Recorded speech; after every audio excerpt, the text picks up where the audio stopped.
Good morning. Welcome to the Center for Spiritual Living. I'm Petra Weldes. I'm Spiritual Director here, and we're delighted that you are walking through our Step Out in Faith program with us. This is the fourth week of our Step Out in Faith program. It's our opportunity to pray together and to learn about spiritual mind treatment, our form of affirmative prayer. So today we're talking about Thanksgiving and release. We're bringing our spiritual mind treatment to a close. And we're inviting you to make sure that you are thinking about getting into a prayer group, a sangha, an opportunity to be part of the community of small groups, the community of practice.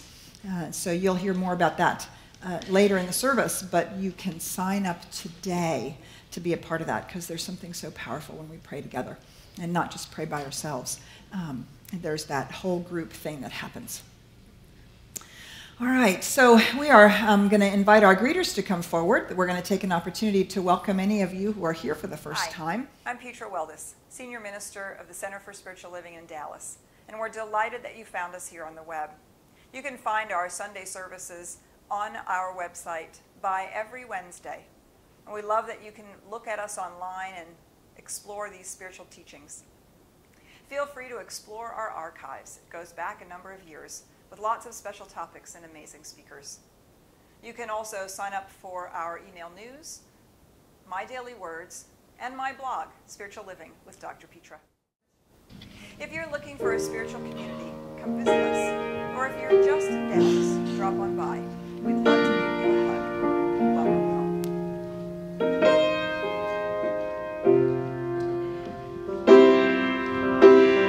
I got so many questions after the first service. I'm just going to tell you, this is a new song written by Dana Parrish and Andrew Hollander. Is that right? And Celine Dion recorded it in her first English-speaking album in the last 6 years. Came out last November. I love this song. I, of course, had to lower it. This is the lowest I can sing. You get my sultry voice, so there you go. And it's called Thankful.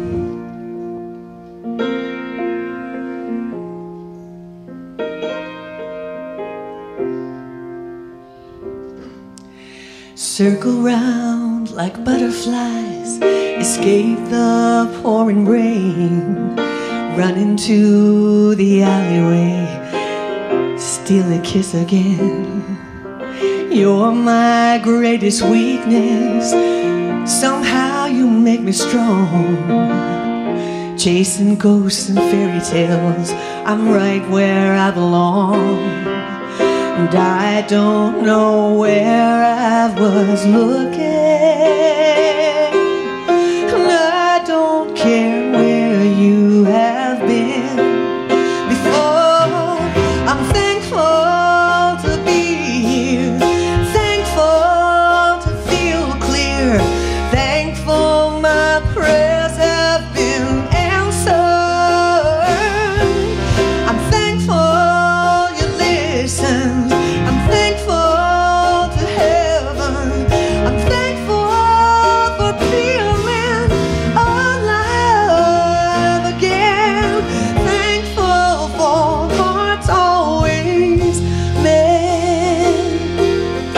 Write it all on paper dolls, let them play their little games of who loves who and what is true.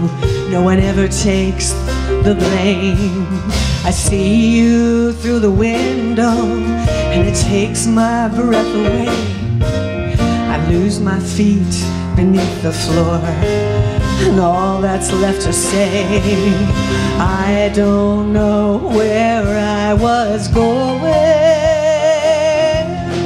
I don't care where we have been before.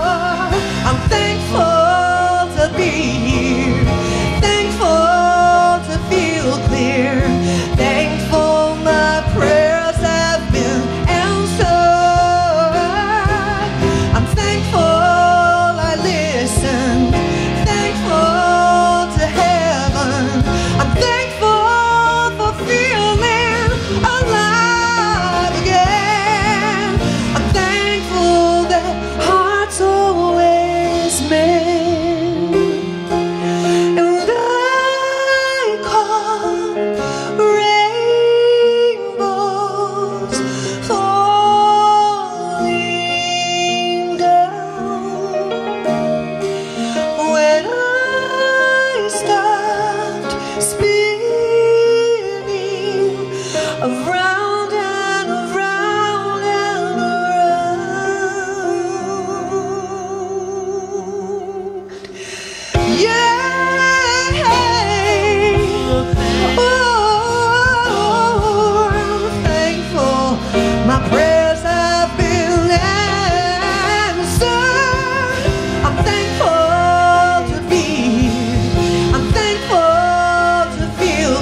Janet Kollmeier.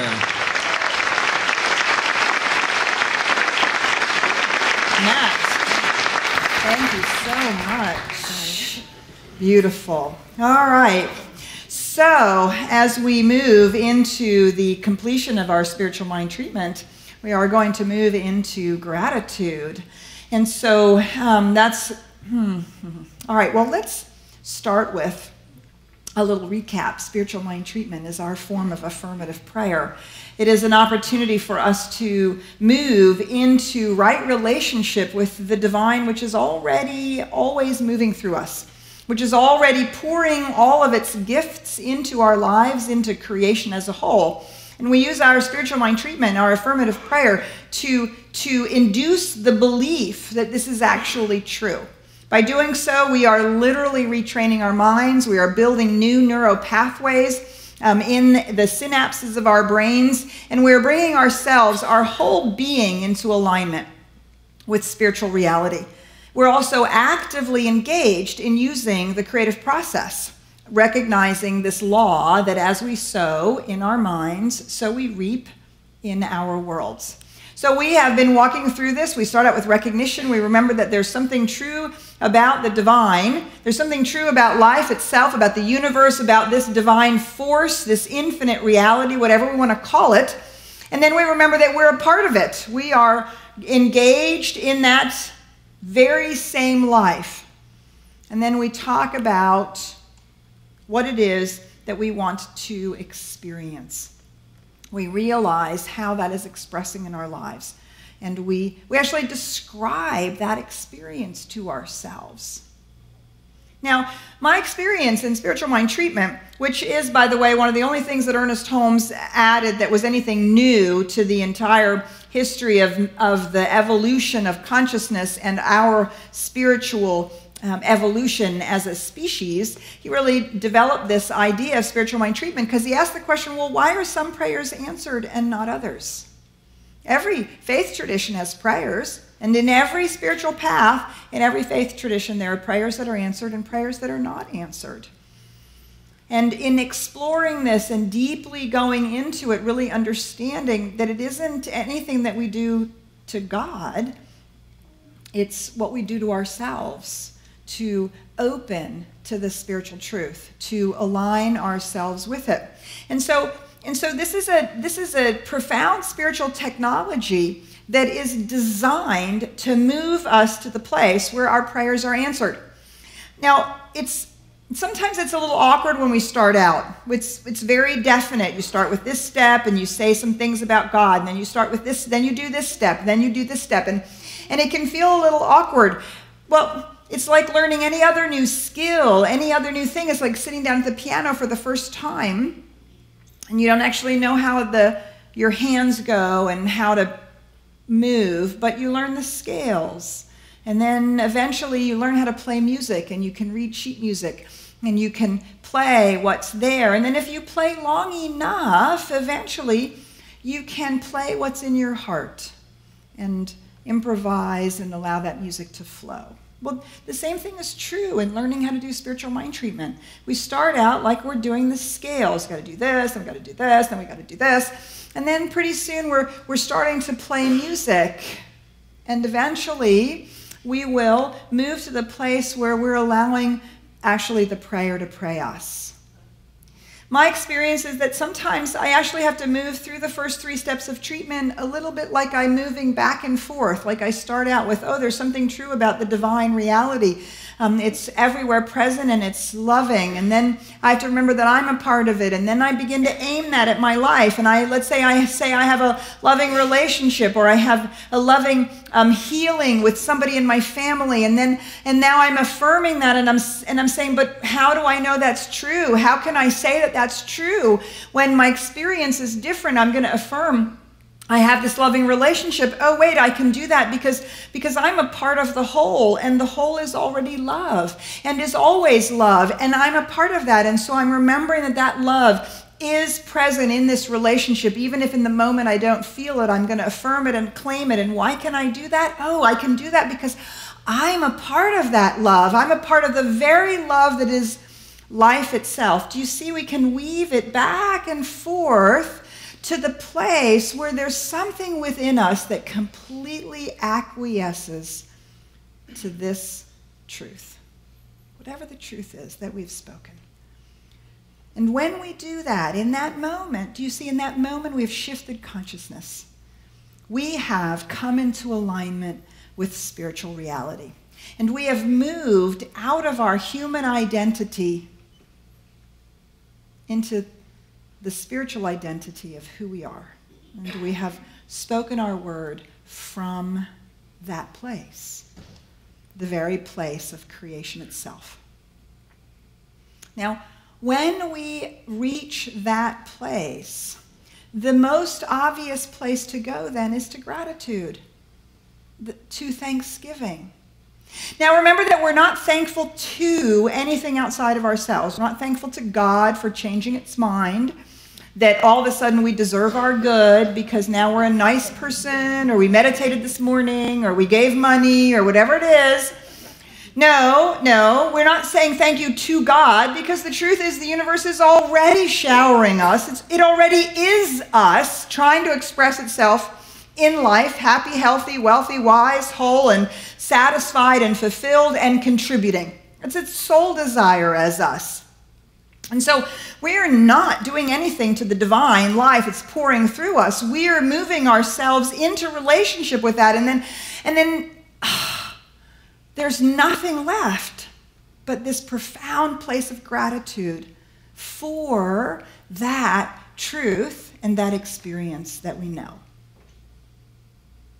So let's do a little experiment here. Let's have a little experience of this. I'm going to invite you to close your eyes for just a moment. I want you to think of something in your life right now for which you are profoundly grateful. It could be a person, it could be an experience you've just had, it could be an answer to a prayer that you just gave, it could be, gosh, it could have been your morning cup of coffee this morning. Something that you're profoundly grateful for. Wow. Just feeling that sense of gratitude well up.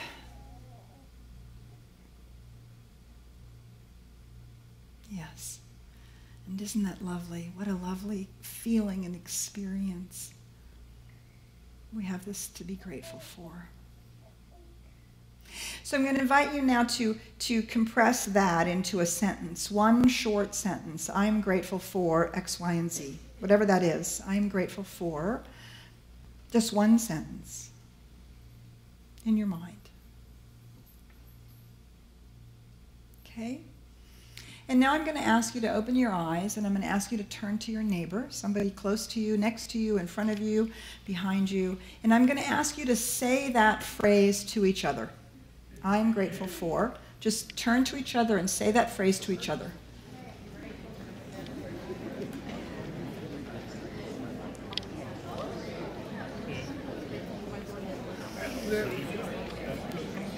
And for everything. I am grateful for my son. All right, and when you're done, then just fall silent. Can you see the smiles in the room? Can you feel it?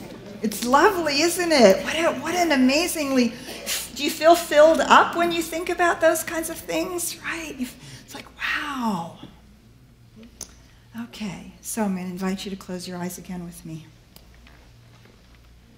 Now I want you to think about the thing that you are most praying for that isn't maybe yet in your life. That new experience, that healing, that unfolding, that whatever that is.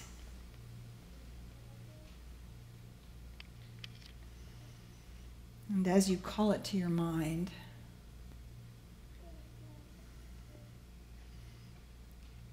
I want you to imagine that you are standing in the place where it has already demonstrated. Perfect health has already been revealed. Prosperity has returned. The business venture has unfolded. The great new good is here. It's already finished. Whether it was instantaneous or whether it took 10 years, it's done. Right now, you're in that moment of completion. Wow. Take a moment to feel the gratitude. It has come to be. The prayer has been answered. And once again now, I want you to form that into a sentence. It's already done. It's complete. So I am grateful for this new thing that is now in my life, whatever it is. I'm grateful for X, Y, and Z. As though it has already happened. All right, now I want you to turn to that same neighbor, and I want you to say this sentence, I'm grateful for. And when you're done, fall silent. Please, go ahead, turn to your neighbor.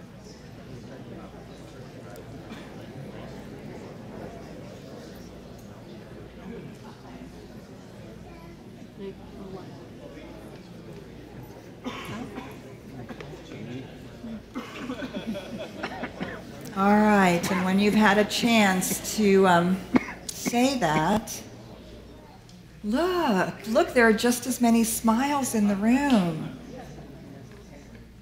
And it feels just as filled up, doesn't it?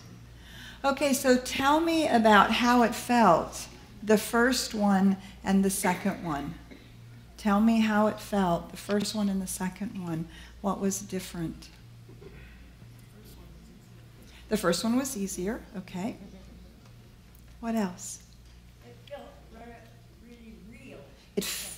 The second one felt really real. Beautiful, all right. What else? Yes. Did I see you have a hand up? I'm sorry. Don't mean to make you nervous. I'm just coming over here so I can hear you for sure. Yes. Good. The first one was tangible. Great. Something you could touch, hold, hug, kiss. Okay. How many of us were able to make the second one as real? You don't need to raise your hand. Oh, you can raise your hand. Okay, let's raise our hands. Everybody was able to make it the second one as real. Good for you. That is the point. To make the second one as real as the first. I saw a hand over here. It was fun to say it, the second one. Yes. It was fun to say, right? Like, yes, I am grateful for this great new good in my life. Okay, Renee. The second one was relief. The second one was? Relief. Relief? Relief, yes. Yeah, like it's done. Okay, so here's the deal. When we move into gratitude, do we worry about the thing anymore?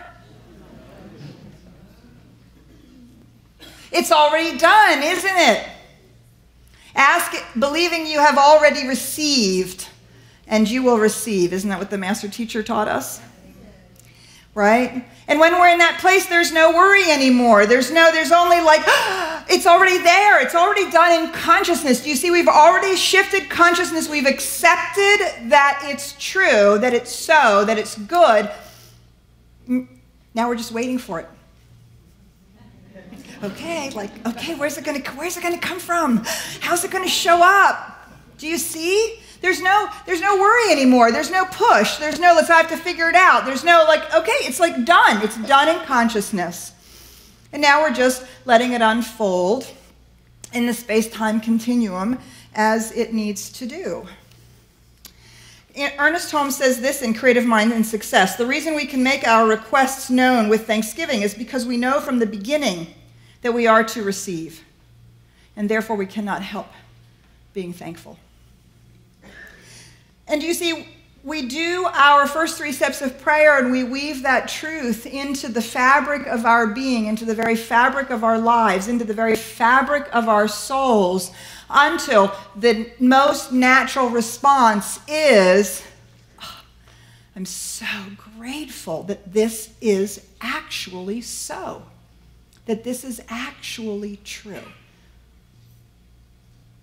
And at that moment, do you see, we lock it into reality because our consciousness does not know the difference between an imagined and real experience. our brains busily go around now working with the universal law to manifest the very things that we believe to be true.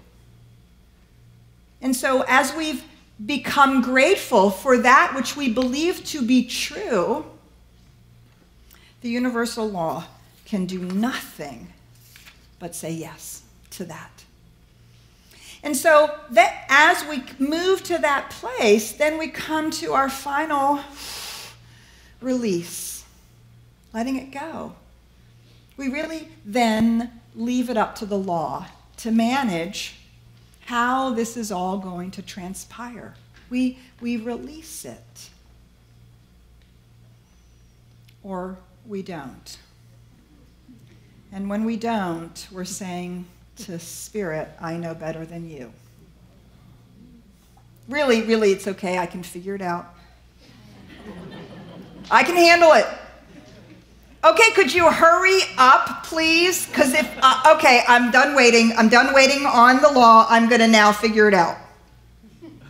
Just saying. If it resonates, one might want to practice releasing, letting go, allowing it to flow out. Because when we're grateful for something that we've already experienced, you see, there's nothing to cling to. There's nothing to figure out because it's actually already here. Now, often in this release step, I do something else, which I can sometimes do in the recognition step, or I'll do here, and that is I deliberately release anything that's standing in the way. I deliberately release anything that's standing in my own consciousness, whether it's a fear or an old belief or some thought that I'm having that has perhaps created something that I don't want or is standing in the way of my outpicturing, of my belief in my own good. And so we have this, Thomas Troward is somebody that we study a lot. He's a 19th century mental science, actually 20th century, early 1900s mental scientist. And we teach a fabulous class on this, Thomas Troward, and if you see it, take it. It's fabulous food for our left brain, which some of us really need. And we need to keep our left brains busy while our right brains are creating our lives. So Thomas Troward gives us things to keep our left brain busy. And he says this: we take a thing and we resolve it into a thought. We then change the thought. We change the thought. We have a new thought, which is why it's called new thought. Not because there's anything new about it, but because it's about having a new thought. We have a new thought, and the law automatically creates the new thing. Do you see there's no manipulation here at the bottom from thing to new thing? And in this time period, this is the same time that Ernest Holmes was writing The Science of Mind, they used the term thought. And they weren't just thinking about, oh, I am having a thought that my relationship isn't very good, or I'm having this thought that my work is really hard. It doesn't mean just a conscious thought. But that term is our belief, the consciousness around this idea that we're walking around in. And whatever experience we are personally having, that is an outpicturing of this consciousness. Our lack of sense of self-worth, or our inability to deserve our good, or our belief that, it doesn't really happen anyway, or whatever it is. And so we're changing that to the new thought. That's the whole point of our spiritual mind treatment, is to induce this new belief, which then manifests. Now, because we have this old thing in our life, whatever it is, something that needs to be healed, or something that needs to be moved on, or something that we want to grow, we can know that the old thought is there. We can know that it's there. But what we don't need to know is what it is. We just know it's there. We don't have to try to figure out what it is. We can simply, at this point, release the old thought. Just release it out of our consciousness. We know it's there, but we don't have to spend any time figuring it out. All we're doing is releasing it. So I often specifically say, I release anything in my subconscious mind, any old pattern, old fear, old doubt, any false thing that I have believed that is not in alignment with the spiritual truth, I'm releasing it now. And since we know we're speaking the word of authority, we're speaking this word of power, this word of authority, we are literally weeding that out of our consciousness. And in our spiritual mind treatment, we are inducing this new belief, this new thought, this new consciousness that we are now grateful for experiencing. And so we move to ultimately letting the whole thing go. Ernest Holmes says this in Creative Mind and Success. If we feel that our thought, by our own will and through the power of concentration, must go out somewhere in the invisible and compel things to happen, then we will put strain into our prayer or treatment. This is one of the things we must avoid. Our prayers are spoken in faith, then released to the power of the law.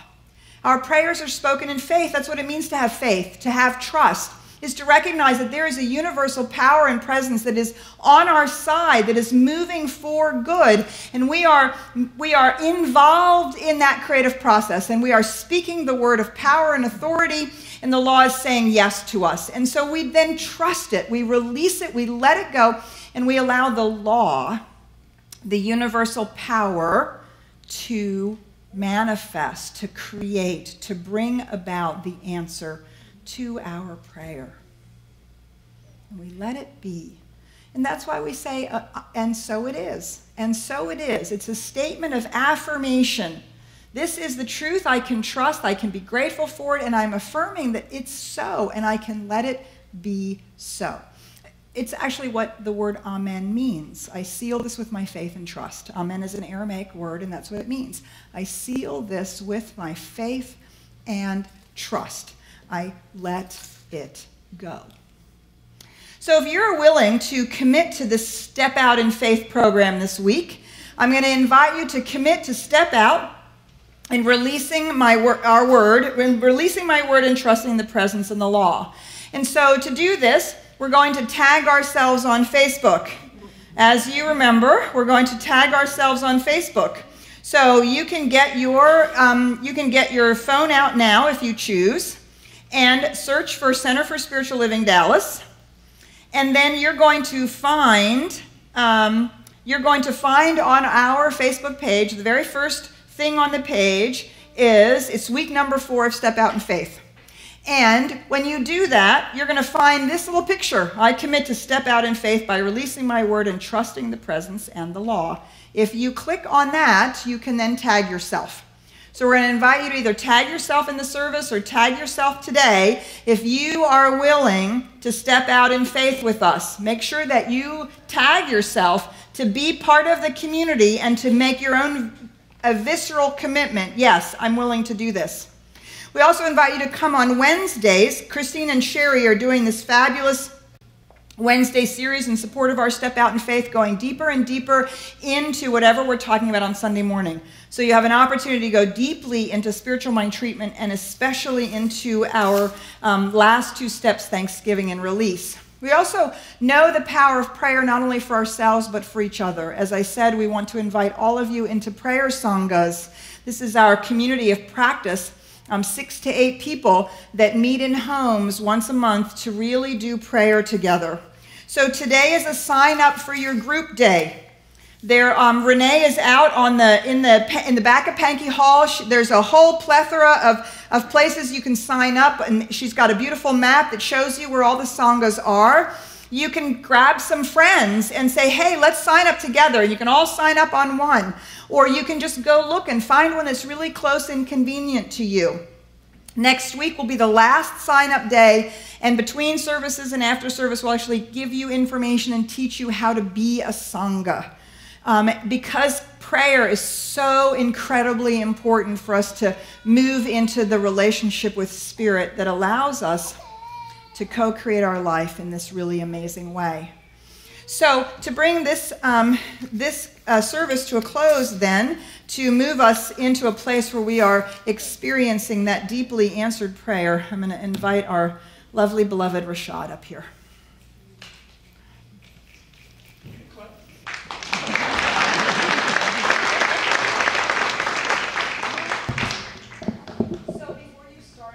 noticed that our teen group has come in. If you guys want to come all the way in, you're welcome to do that. You can either find seats. There's a whole bunch of seats right here, smack in the middle.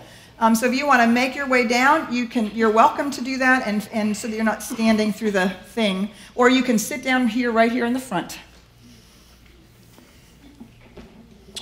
Okay, over the past few weeks, as we have been exploring stepping out in faith, we have been reminded that the foundation upon which we step is firmly rooted in asking and exploring those essential life questions. You know, who am I? Why am I here? Where am I going? See, these are the questions I pondered most of my life in the midst of growing, but now I am knowing, not only thinking, my third eye is blinking. At times I focus and have lotus as I contemplate my life's meaning. I've learned to deeply probe myself so I can first meet and know the self and soak up rays of life, forever reaching to grow myself.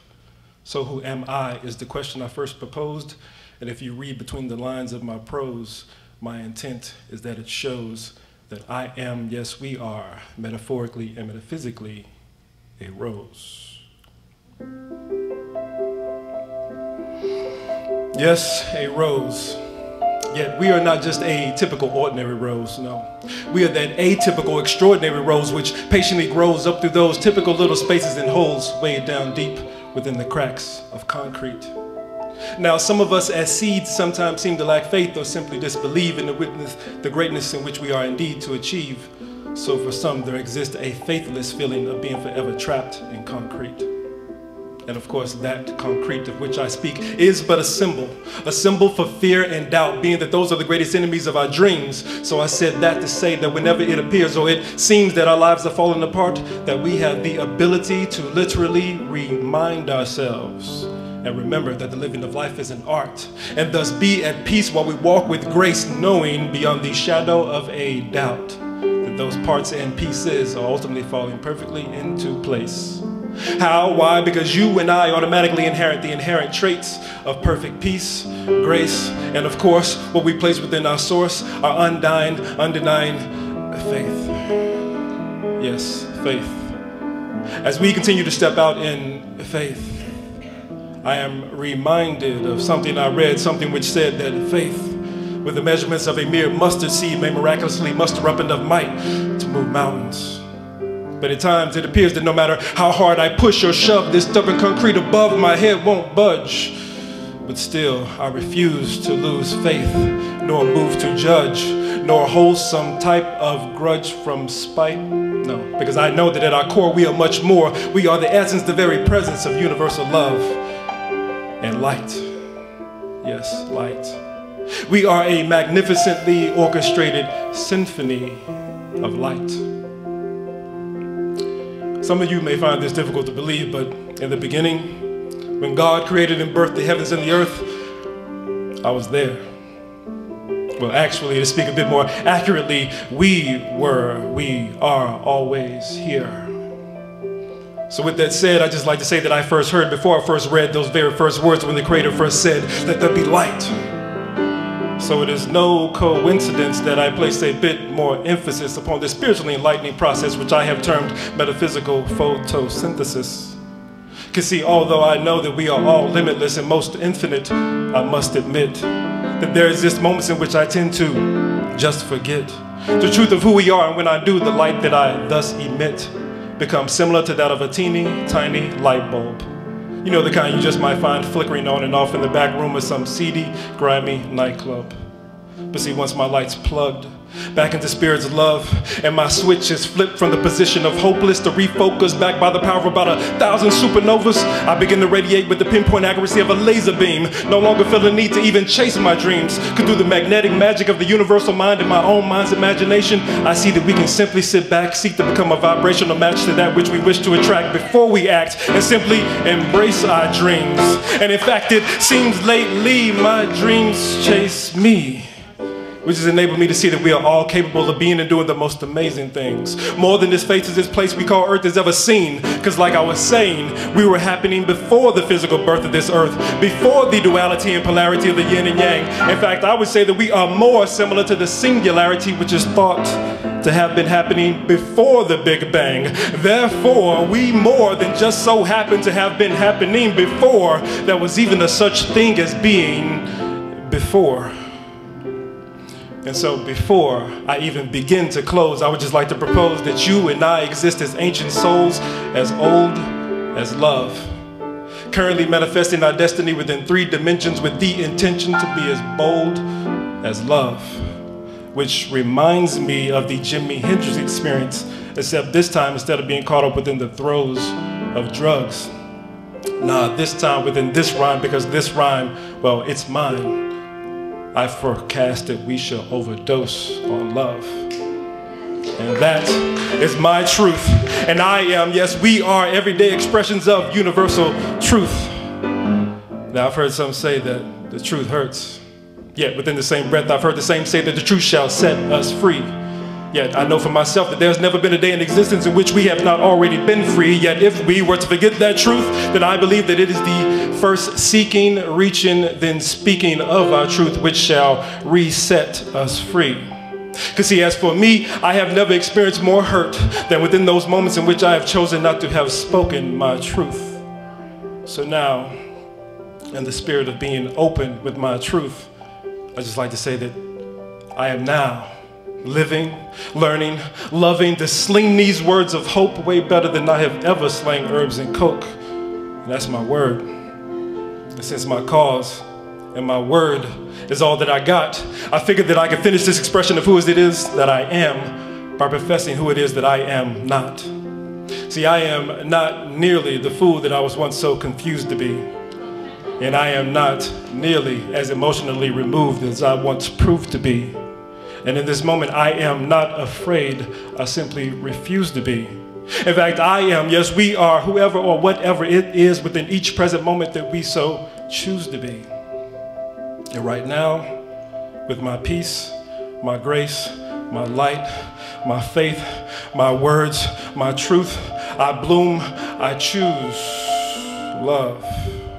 Yes, as you may have guessed, I am, yes, we are, yes, eternally evolving, yes, forever unfolding, yes, as an ever expansive, yes, rose bud, blooming wherever we are planted, because before we ever descended or landed upon this planet, I have a feeling that we had already chose in love. I am, therefore I love, and I love, therefore I am. And right here, right now, if you were to ask me, who am I? Why am I here? Where am I from? I would reply, but yet I would respond simply that I am, we are that divine idea from the mind of God whose time has come. And so it is.